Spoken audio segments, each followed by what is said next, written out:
গুৰেশ্বৰৰ গুৰুমত বিজেপিৰ নিৰ্বাচনী সভা। বিজেপি নিৰ্বাচনী সভাত কেবিনেট মন্ত্ৰী জয়ন্ত মল্ল বৰুৱাই উপস্থিত হৈ ১৫০০ নাৰ্জাৰীৰ হৈ নিৰ্বাচনী প্ৰচাৰ চলায়।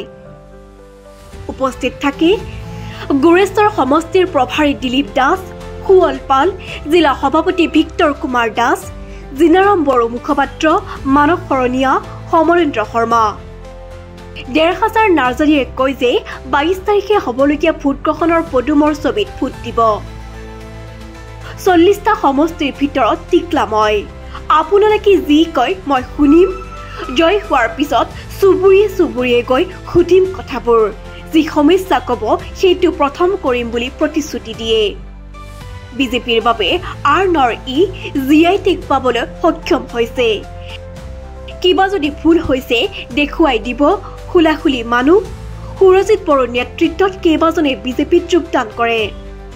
জয়ন্ত মল্ল বৰুৱাই কয় যে ১৫০০ক কাষত লৈ ইমান ধুনীয়া ল'ৰাটোক ভোট দিব লাগিব। জিকা বুলি ঘোষণা কৰিব পাৰো নে নাই? বড়োত ১৫০০ মানে বিজয়, গতিকে বিজয় হ'বই। যোৱা কেইবাটাও নিৰ্বাচন পাইছে, কিন্তু গুৰেশ্বৰৰ বহুত কাম হোৱা নাই। মুখ্যমন্ত্ৰীয়ে দিয়া আঁচনিৰ কাম হোৱা নাই। ৰাজ্যৰ পৰা পইচা দিয়া হয়, মাজত এন্দুৰ কিছুমানে খাই দিয়ে। নেপালে কি হ'ব?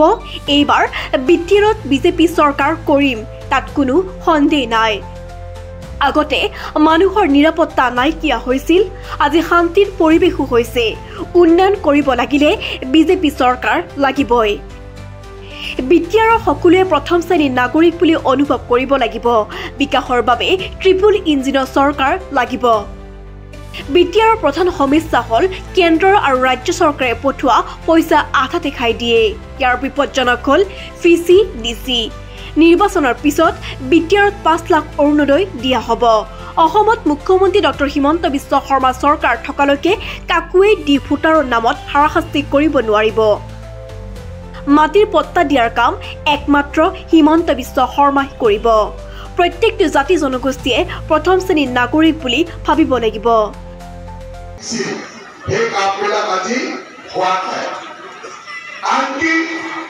আমাৰ মুখ্যমন্ত্ৰী ডাঙৰীয়াই আমাৰ চৰকাৰে দিয়াৰ পিছতো কাম হোৱা নাই। মই বেছি দূৰত নাযাওঁ, আপোনালোকৰ এইখিনিতে পুথিবাৰীৰ এখন দলং আছে নে নাই? BPF-ৰ দিনতে আধাবিলাক হ'ল, আধা বনালো, বনাইছিল নে নাই? অলপ বনাই দিছিল।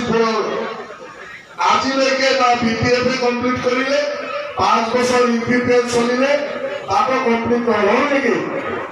হৈছে নেকি কমপ্লিট? আমাৰ ৰাজ্যৰ পৰা পইচা দিলেও মাজতে হিন্দুৰ কিছুমানলে খাই দিয়ে। দালালবিলাকে নোহোৱা কৰি দিয়ে, পইচা দিলেও নহয়। এইবাৰ মুখ্যমন্ত্ৰী ডাঙৰীয়া সেইদিনাখন আহোঁতে কৈ গৈছে যে দলং যদি বনাব লাগে সেয়া হিমন্ত বিশ্ব শৰ্মাই বনাব লাগিব, আৰু আমি বনাই দেখুৱাই দিম ৰাইজক যে দলং কেনেকৈ বনাব।